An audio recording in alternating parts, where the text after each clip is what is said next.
A failed mission to Byzantium.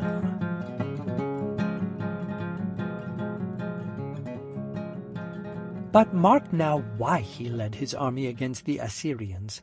The Greeks and Saracens have books which they call the Visions of Daniel. I would call them Sibylline books.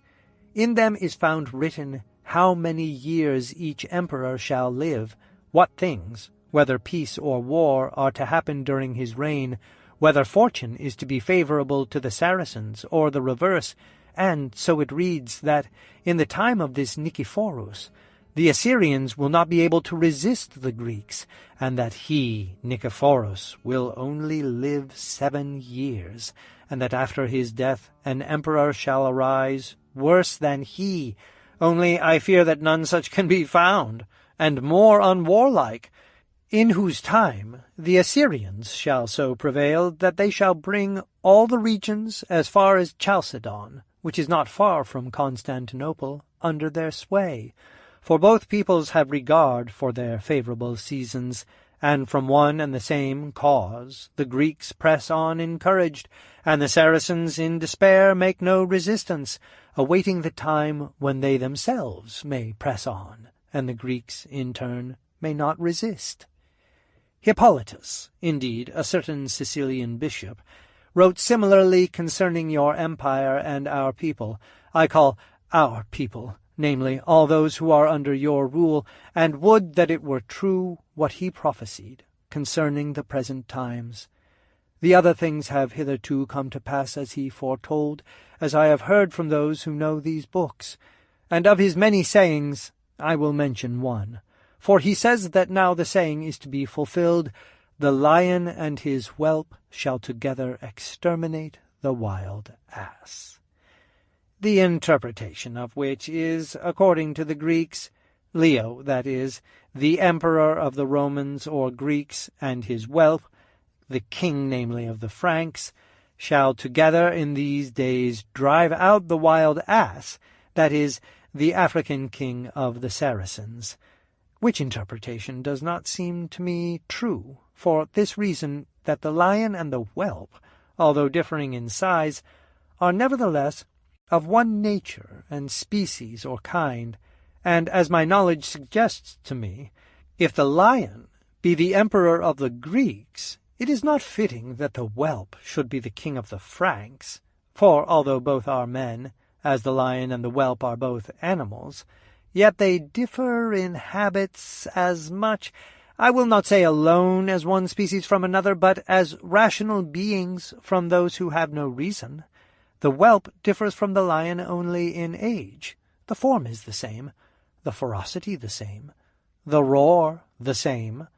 The king of the Greeks wears long hair, a tunic, long sleeves, a hood, is lying, crafty, without pity, sly as a fox, proud, falsely humble, miserly, and greedy, lives on garlic, onions, and leeks, and drinks bath-water. The king of the Franks, on the contrary, is beautifully shorn, wears a garment not at all like a woman's garment, and a hat, is truthful, without guile, merciful enough when it is right, severe when it is necessary, always truly humble, never miserly, does not live on garlic, onions, and leeks, so as to spare animals, and, by not eating them, but selling them, to heap money together. You have heard the difference. Do not be willing to accept their interpretation, for either it refers to the future or it is not true. For it is impossible that Nicephorus, as they falsely say, can be the lion and Otto the whelp, and that they together shall exterminate anyone. For sooner mutually changing their bounds shall the Parthian exile drink the Araris, or the German the Tigris, than that Nicephorus and Otto shall become friends and close a treaty with each other. You have heard the interpretation of the Greeks. Hear how that of Liutprand, bishop of Cremona. For I say, and not alone do I say, but I affirm, that if the prophecy is to be fulfilled in the present time, the lion and the whelp are the father and the son, Otto and Otto. unlike in nothing, only differing in age, and that they together shall, in this present time, exterminate the wild ass Nicephorus, who not incongruously is compared to the wild ass, on account of his vain and empty gall, and on account of his incestuous marriage with his fellow godparent and mistress. If now that wild ass shall not be exterminated by our lion and his whelp, by Otto and Otto, the father, namely, and the son, the august emperors of the Romans, then that which Hippolytus wrote will not have been true, for that former interpretation of the Greeks is entirely to be discarded. But, O blessed Jesus, eternal God, the Word of the Father, who does speak to us, unworthy as we are, not by voice but by inspiration, may you be willing to see in this sentence no other interpretation than mine. Command that that lion and that whelp may exterminate and bodily humble this wild ass, to the end that, retiring into himself, subjecting himself to his masters the emperors Basilius and Constantine, his soul may be saved at the day of the Lord. But the astronomers prophesy alike concerning yourselves and Nicephorus. Truly wonderful, I say. I have spoken with a certain astronomer, who truly described your form and habits, most illustrious master, and that of your august namesake, and who related all my past experiences as if they were present. Nor were the names mentioned of any of my friends or enemies concerning whom I thought of asking him, but that he could tell me their appearance, form, and character. He foretold all calamity that has happened to me on this journey, but may all that he said to me be false. I only ask that one thing alone be true, that which he foretold you would not do to Nicephorus. Oh, may it come to pass! Oh, may it come to pass! And then I shall feel that the wrongs I have suffered are as nothing at all. The aforesaid Hippolytus writes also that not the Greeks but the Franks shall put an end to the Saracens. Encouraged by which prophecy, the Saracens, 3 years ago, engaged in battle near Scylla and Charybdis in the Sicilian waters with the patrician Manuel, the nephew of Nicephorus, and when they had laid low his immense forces, they took his own self and beheaded him and hung up his corpse.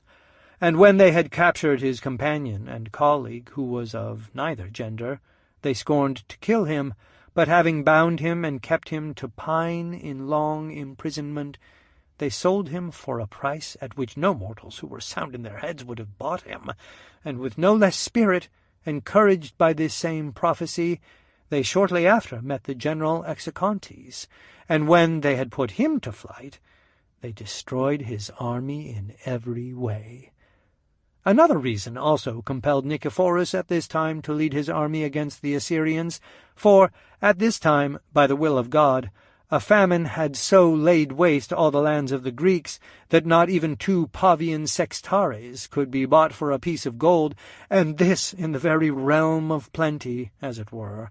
This misfortune, the field mice aiding him, Nicephorus increased by collecting for himself, at the time of harvest, whatever corn there was anywhere, giving a minimum price to the despairing owners. And when he had done this on the side toward Mesopotamia, where the supply of grain, on account of the absence of the mice, was greater, the amount of corn that he had equaled the amount of the sands of the sea. When, therefore, on account of this vile transaction, famine was everywhere shamefully raging, he brought together 80,000 men under pretext of a military expedition, and he sold to them during 1 whole month for 2 gold pieces what he had bought for 1. These, my master, are the reasons which compelled Nicephorus now to lead his forces against the Assyrians. But what sort of forces, I ask? Truly, I answer, not men, but only images of men, whose tongue only is bold, but whose right hand is frigid in war. Nicephorus did not look for quality in them, but only for quantity. How perilous this is for him he will learn to his sorrow, when the multitude of unwarlike ones, brave only on account of numbers, shall be put to rout by a handful of our men who are skilled in war, nay, thirsting for it. When you were besieging Bari, only 300 Hungarians seized 500 Greeks near Thessalonica and led them into Hungary, which attempt, inasmuch as it succeeded, induced 200 Hungarians in Macedonia, not far from Constantinople, to do the like, of whom 40, when they were retreating incautiously through a narrow pass, were captured. These Nicephorus, freeing them from custody and adorning them with most costly garments, has made his bodyguard and defenders, taking them with him against the Assyrians. But what kind of an army he has, you can conjecture from this, that those who are in command over the others are Venetians and Amalfians. But no more of this. Learn now what happened to me. On the 6th day before the calends of August, July 27th, I received at Umbria, outside of Constantinople, permission from Nicephorus to return to you, and when I came to Constantinople, the patrician Christophorus, the eunuch who was the representative of Nicephorus there, sent word to me that I could not then start to return because the Saracens at that time were holding the sea, and the Hungarians the land. I should have to wait until they retired. Both of which facts, oh, woe is me, were false. Then wardens were placed over us to prevent myself and my companions from going out of our habitation. They seized and slew or put in prison the poor of Latin race who came to me to beg alms. They did not permit my Greek interpreter to go out even to buy supplies, but only my cook, who was ignorant of the Greek tongue, and who could speak to the vendor when he bought of him, not with words but by signs of his fingers or nods of his head. He bought for 4 pieces of money only as much as the interpreter for 1, and when some of my friends sent spices, bread, wine, and apples, pouring them all on the ground, they sent the bearers away, overwhelmed with blows of the fist. And had not the divine pity prepared before me a table against my adversaries, I should have had to accept the death they arranged for me. But ho, who permitted that I should be tempted, mercifully granted then that I should endure. And these perils tried my soul at Constantinople from the 2nd day before the nones of June, June 4th, until the 6th day before the nones of October, October 2nd, 120 days. But to increase my calamities, on the day of the Assumption of the Virgin Mary, the Holy Mother of God, August 15th, there came an evil augury for me, envoys of the Apostolic and Universal Pope John, through whom he asked Nicephorus, the Emperor of the Greeks, to close an alliance and firm friendship with his beloved and spiritual son Otto, August Emperor of the Romans. Before the question as to why this word, this manner of address, sinful and bold in the eyes of the Greeks, did not cost its bearer his life, why he was not annihilated before it was read, I, who in other respects have often shown myself enough of a preacher, and with words enough at my command, seem dumb as a fish. The Greeks inveighed against the sea, cursed the waves, and wondered exceedingly how they had been able to transport such an iniquity, and why the yawning deep had not swallowed up the ship. Was it not unpardonable, they said, to have called the universal Emperor of the Romans, the august, great, only Nicephorus? Of the Greeks, a barbarian, a pauper. Of the Romans, O sky, O earth, O sea. But what, they said, shall we do to those scoundrels, those criminals? They are paupers, and if we kill them we pollute our hands with vile blood. They are ragged, they are slaves, they are peasants. If we beat them, we disgrace not them, but ourselves, for they are not worthy of the gilded Roman flail and of such punishments. Oh, would that one were a bishop, another a margrave, for sewing them in sacks, after stinging blows with whips, after plucking out their beards or their hair, they would be thrown into the sea. But these, they said, may continue to live, and until the holy emperor of the Romans, Nicephorus, learns of this atrocity, they may languish in narrow confinement. When I learned this, I considered them happy because poor, myself unhappy because rich. When I was at home, my desire was to excuse my poverty, but placed in Constantinople, fear itself taught me that I had the wealth of a Croesus. Poverty had always seemed burdensome to me. Then it seemed welcome, acceptable, desirable, yes, desirable, since it keeps its votaries from perishing, its followers from being flayed. And since at Constantinople alone this poverty thus defends its votaries, may it there alone be considered worth striving after.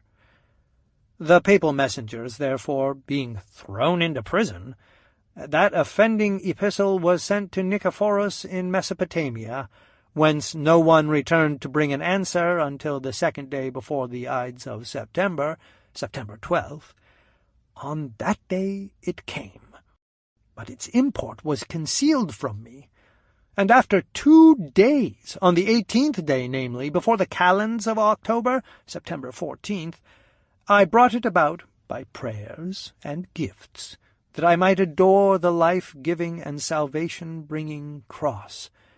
And there, in the great crowd, unnoticed by the guards, certain persons approached me, and rendered my saddened heart joyful through stolen words. But on the 15th day before the calends of October, September 17th, as much dead as alive, I was summoned to the palace. And when I came into the presence of the patrician Nicephorus, the eunuch, receiving me kindly, rose to meet me with 3 others.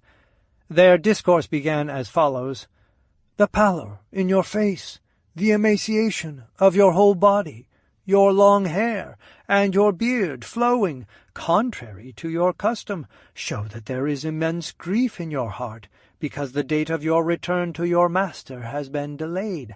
But we pray you, be not angry with the holy emperor, nor with us, for we will tell you the cause of the delay.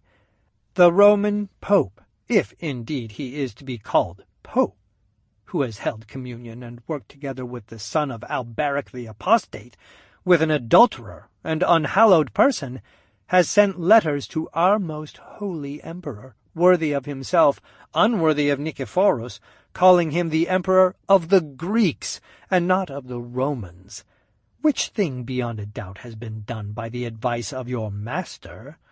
What do I hear? I said to myself, I am lost. There is no doubt but what I shall go by the shortest way to the judgment seat. Now, listen, they continued. We know you will say that the Pope is the simplest of men. You will say it, and we acknowledge it. But, I answered, I do not say it. Here, then, the stupid, silly Pope does not know that the holy Constantine transferred hither the imperial sceptre, the Senate, and all the Roman knighthood, and left in Rome nothing but vile minions, fishers, namely, peddlers, bird-catchers, bastards, plebeians, slaves. He would never have written this unless at the suggestion of your king. How dangerous this will be to both the immediate future, unless they come to their senses, will show. But the Pope, I said, whose simplicity is his title to renown, though he was writing this to the honor of the emperor, not to his shame. We know, of course, that Constantine, the Roman emperor, came hither with the Roman knighthood, and founded this city in his name, but because you changed your language, your customs, and your dress, the most holy Pope thought that the name of the Romans as well as their dress would displease you. He will show this, if he lives, in his future letters, for they shall be addressed as follows: John, the Roman Pope, to Nicephorus, Constantine Basilius, the great and august emperors of the Romans. And now, mark, I beg, why I said this. Nicephorus came to the throne through perjury and adultery, and since the salvation of all Christians pertains to the care of the Roman Pope, let the Lord Pope send to Nicephorus an epistle, altogether like to those sepulchres which without are whited, within are full of dead men's bones. Within let him show to him how, through perjury and adultery, he has obtained the rule over his masters. Let him invite Nicephorus to a synod, and if he do not come, let him hurl the anathema at him. But if the address be not as I have said, it will never reach him. But to return to the matter in hand. When the princes I have mentioned heard from me the aforesaid promise concerning the address, not suspecting any guile, "We thank you," they said. "O bishop, it is worthy of your wisdom to act as mediator in so great a matter. You are the only one of the Franks whom we now love. But when at your behest they shall have corrected what is evil, they also shall be loved. And when you shall come to us again, you shall not go away unrewarded." I said to myself, if I ever come back here again, may Nicephorus present me with a crown and a golden scepter. "But tell us," they continued, "does your most holy master wish to close with the emperor a treaty of friendship through marriage?"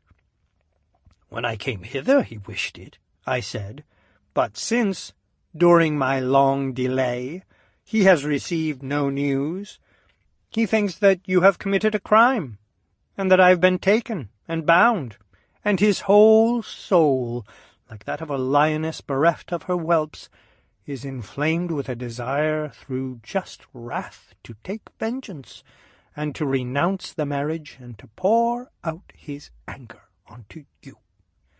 "If he attempts it," they said, "we will not say Italy, but not even the poor Saxony where he was born, where the inhabitants wear the skins of wild beasts, will protect him.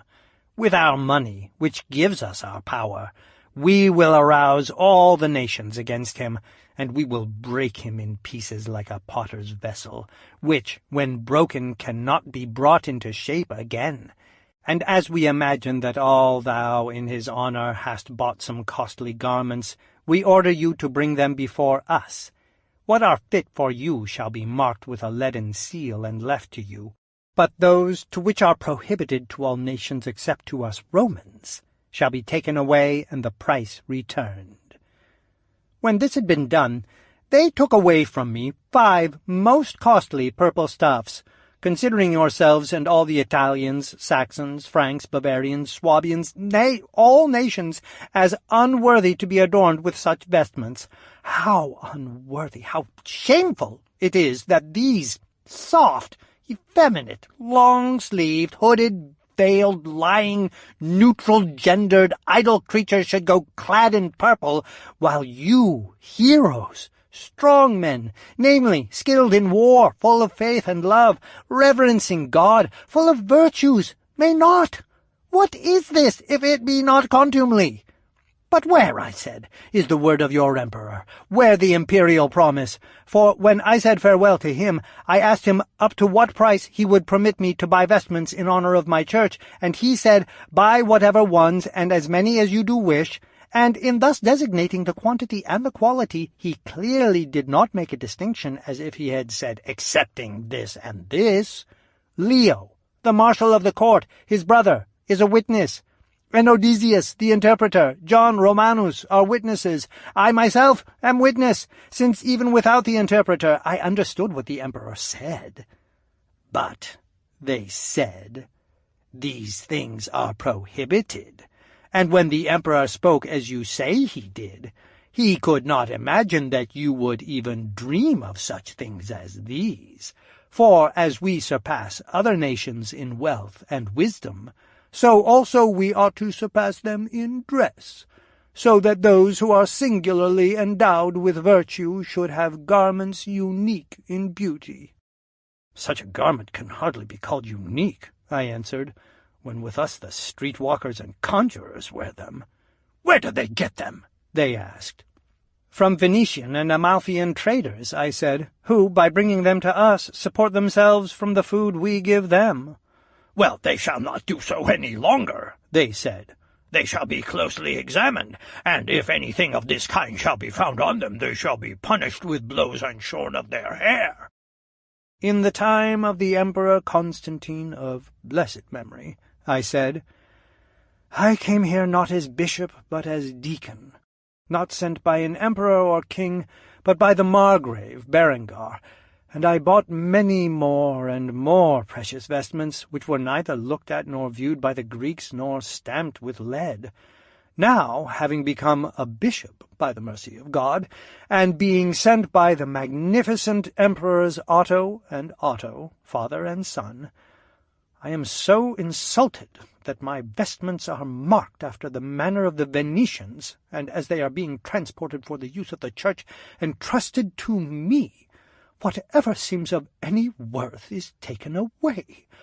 Are you not weary of insulting me, or rather my masters, for whose sake I am derided?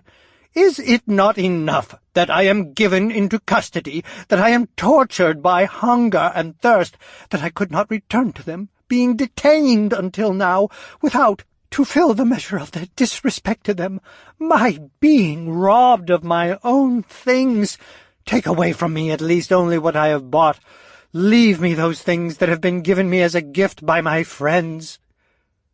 "The Emperor Constantine," they said, "was a mild man, who always stayed in his palace, and by such means as this made the natives friendly to him.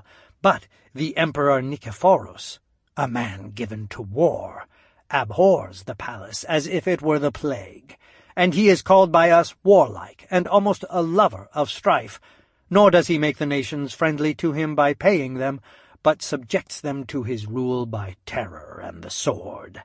And in order that you may see what is our opinion of your royal masters, all that has been given to you of this colour, and all that has been bought, shall revert to us by the same process."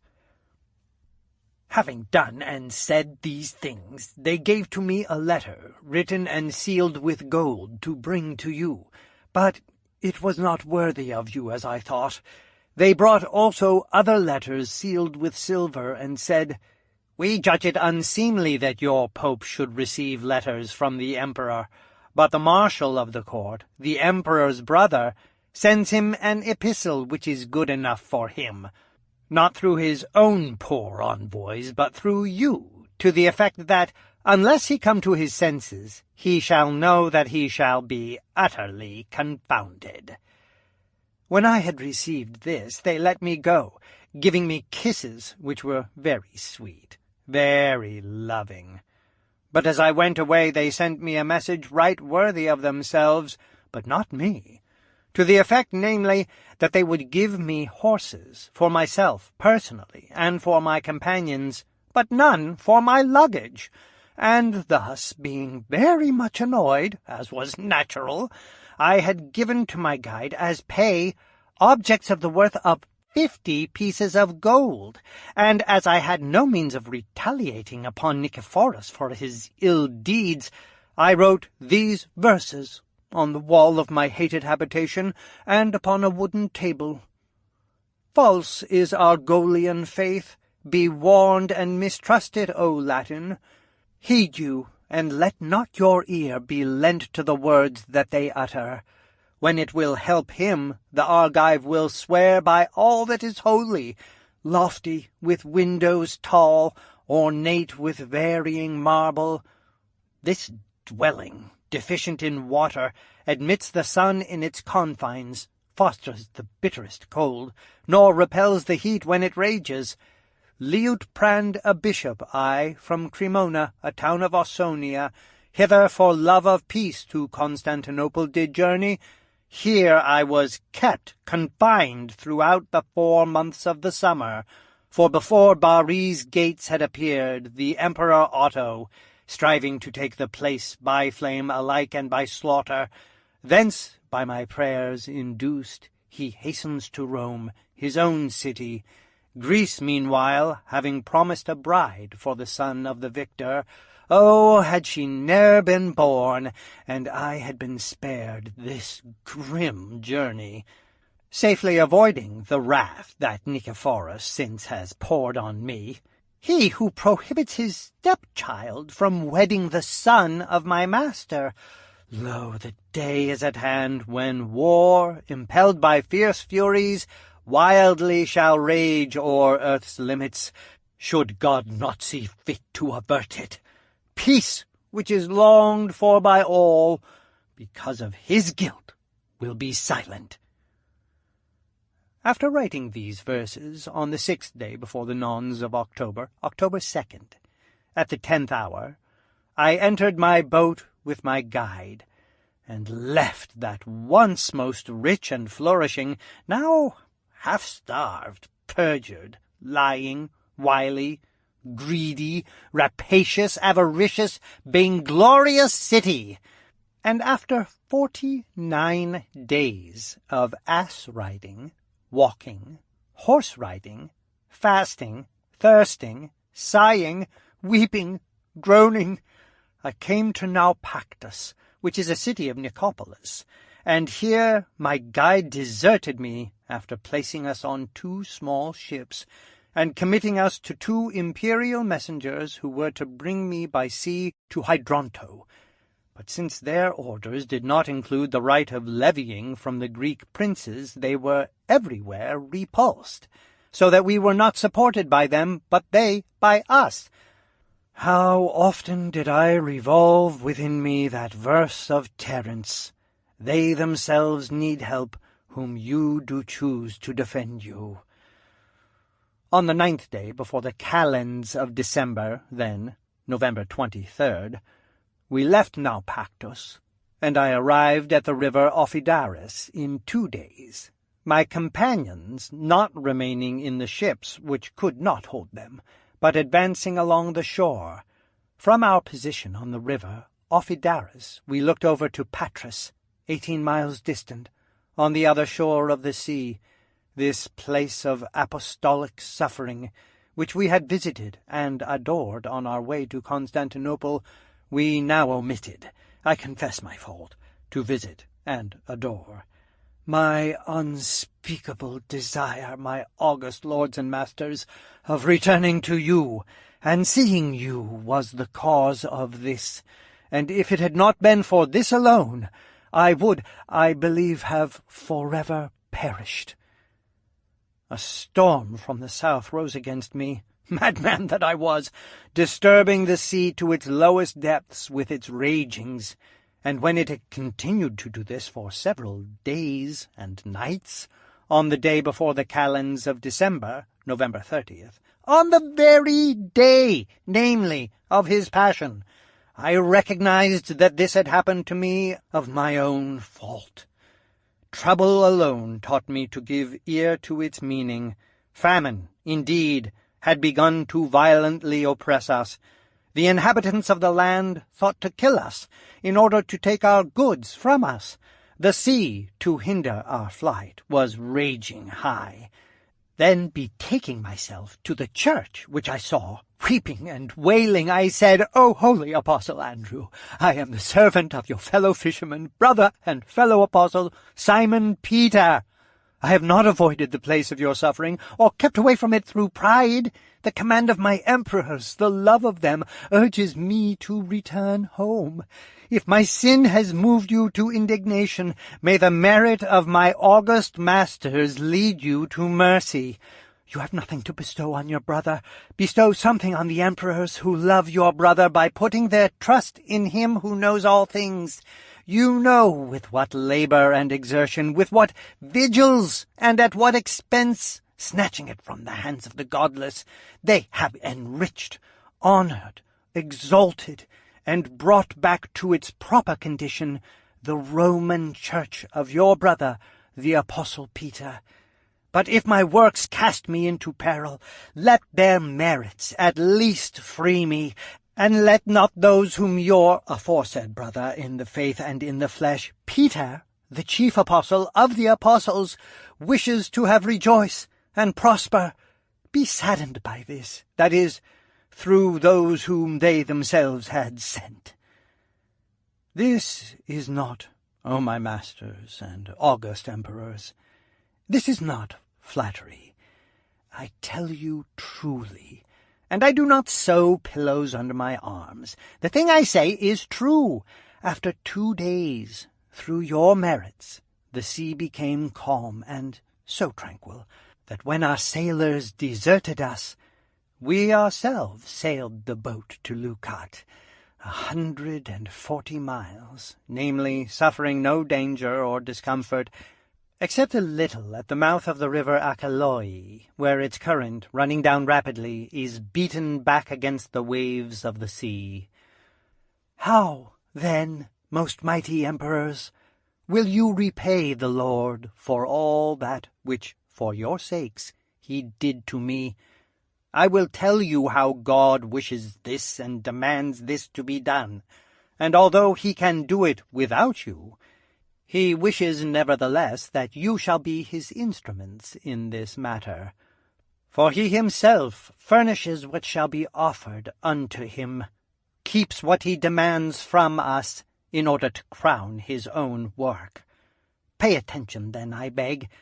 Nicephorus, being a man who scorns all churches, on account of the wrath in which he abounds towards you, has ordered the Patriarch of Constantinople to raise the church of Hydronto to the rank of bishopric, and not to permit any longer, throughout all Apulia and Calabria, that the divine mysteries be celebrated in Latin, but to have them celebrated in Greek. He says that the former popes were traitors, and that they sold the Holy Spirit, that Spirit by which all things are vivified and ruled, which fills the universe, which knows the Word, which is co-eternal, and of one substance with God the Father and his Son Jesus Christ, without beginning, without end, forever true, who, Christ, is not valued at a fixed price, but is bought by the clean-hearted for as much as they hold him to be worth. And so Polyeuctus, the Patriarch of Constantinople, wrote a privilege for the Bishop of Hydronto to this effect, that he should, by his authority, have permission to consecrate bishops in Acherenza, Tursi, Gravina, Matera, and Tricarico, which, however, evidently belong to the diocese of the Lord Pope. But why need I say this, when indeed the Church of Constantinople itself is rightly subject to our Holy Catholic and Apostolic Church of Rome? We know, nay, we have seen that the Bishop of Constantinople did not use the pallium except with the permission of our Holy Father, but when that most godless Alberic, whom cupidity, not by drops, but as it were by torrents, had filled, usurped for himself the Roman city, and held the Lord Pope like his own slave in his dwelling, the Emperor Romanus made his own son, the eunuch Theophylactus, Patriarch. And since the cupidity of Alberic was not hidden from him, he sent to him very great gifts, bringing it about that, in the name of the Pope, letters were sent to the Patriarch Theophylactus, by the authority of which he and his successors alike might use the pallium without permission from the popes, from which vile transaction the shameful custom arose, that not only the patriarchs, but also the bishops of all Greece should use the pallium. How absurd this is, I do not need to make clear. It is therefore my plan that a sacred synod be held, and Polyeuctus be summoned to it. But if he be unwilling to come, and to amend the faults that have been mentioned above, then let that be done which the holy canons shall decree. Do you, in the meantime, most potent emperors, continue to labor as you have done. Bring it about that, if Nicephorus be unwilling to obey us when we arrange to proceed against him canonically, he will hear you, whose forces this half-corpse will not dare to meet. This, I say, is what the apostles, our masters and fellow fighters, wish us to do. Rome is not to be despised by the Greeks because Constantine went away from it, but rather to be the more cherished, venerated, and adored for the reason that the apostles, the holy teachers Peter and Paul, came thither. But may what I have written concerning this suffice until, being snatched from the hands of the Greeks, through the grace of God and the prayers of the most holy apostles, I may come to you. And then it may not weary me to say what it burdens me now here to write. Now let us return to the matter in hand. On the 8th day, before the Ides of December, December 6th, we came to Leucate, where, by the bishop of that place, a eunuch, as by other bishops everywhere, we were most unkindly received and treated. In all Greece, I speak truly, and do not lie, I found no hospitable bishops. They are at the same time poor and rich in gold, with which they play from full coffers, poor in servants and implements. Alone they seat themselves at their bare little tables, placing before themselves their ship biscuit, and then not drinking, but sipping their bath-water from a very small glass. They themselves sell and buy. They themselves close and open their doors. They are their own stewards, their own ass-drivers, their own capones. But, I was going to write cowpones. But the thing itself is so true that I was compelled to write the truth, even when I did not wish to. For really, I say, they are cowpones, that is, eunuchs, which is against the ecclesiastical law, and they are also capones, that is, tavern-keepers, which is also against the canons. One can say of them, let us does end in the meal that with lettuce has had its beginning. Lettuce, which too was wont to close the meals of their fathers. I would consider them happy in their poverty, if this were an imitation of the poverty of Christ. But nothing impels them to this save sordid gain and the cursed thirst for gold. But may God spare them. I think they do this because their churches are tributary. For the Bishop of Leucate swore to me that every year his church had to pay to Nicephorus 100 pieces of gold, and in like manner the other churches, more or less, according to their means. How wicked this is demonstrated by the acts of our most holy Father Joseph, for when he, in the time of famine, made all Egypt tributary to Pharaoh, he permitted the land of the priests to be free from tribute. Leaving Leucate, then, on the 19th day before the calends of January, December 14th, and navigating ourselves since, as we said above, our sailors had fled, on the 15th, December 18th, we came to Corfu, where, before we had left the ship, a certain war commander met us, Michael by name, a Chersonite, born in the palace called Cherson. He was a hoary-headed man, jovial-faced, good-natured in his discourse, always pleasantly laughing, but, as it afterwards turned out, a devil at heart, as God showed to me even then by clear enough proofs, if only my mind could then have understood them.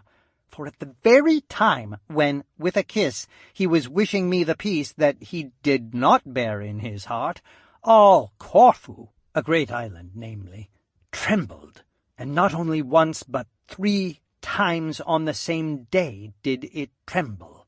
4 days later, moreover, namely on the 11th day before the calends of January, December 22nd, while, sitting at table, I was eating bread with him who was treading me under foot, the sun, ashamed at such an unworthy deed, hid the rays of his light, and, suffering an eclipse, terrified that Michael, but did not change him.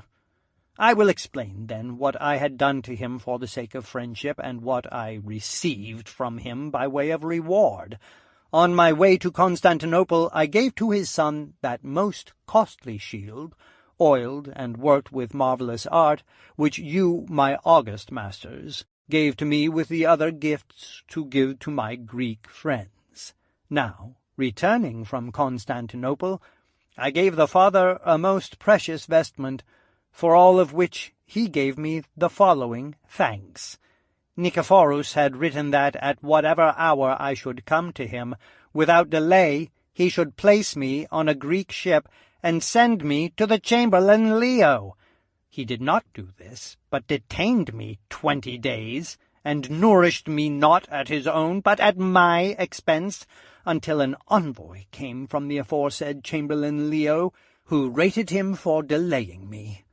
But because he could not bear my reproaches, laments, and sighs, he went away and handed me over to a man so sinful and utterly bad that he did not even permit me to buy supplies until he had received from me a carpet worth £1 of silver. And when, after 20 days, I did go away from there, that man to whom I had given the carpet ordered the ship's master, after passing a certain promontory, to put me ashore and let me die of hunger.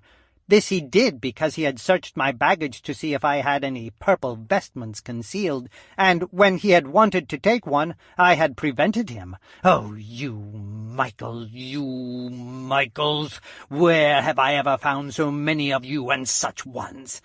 For my keeper in Constantinople gave me over to his rival Michael, a bad man to a worse, the worse one to a rascal. My guide was also called Michael, a simple man indeed, but one whose simplicity harmed me almost as much as the wickedness of the others. But from the hands of these little Michaels I came into you, O great Michael, half hermit, half monk. I tell you, and I tell you truly, the bath will not avail you, in which you do assiduously get drunk for love of St. John the Baptist, for those who seek God falsely shall never merit to find him. The manuscript containing Liutprand's report breaks off here, suddenly.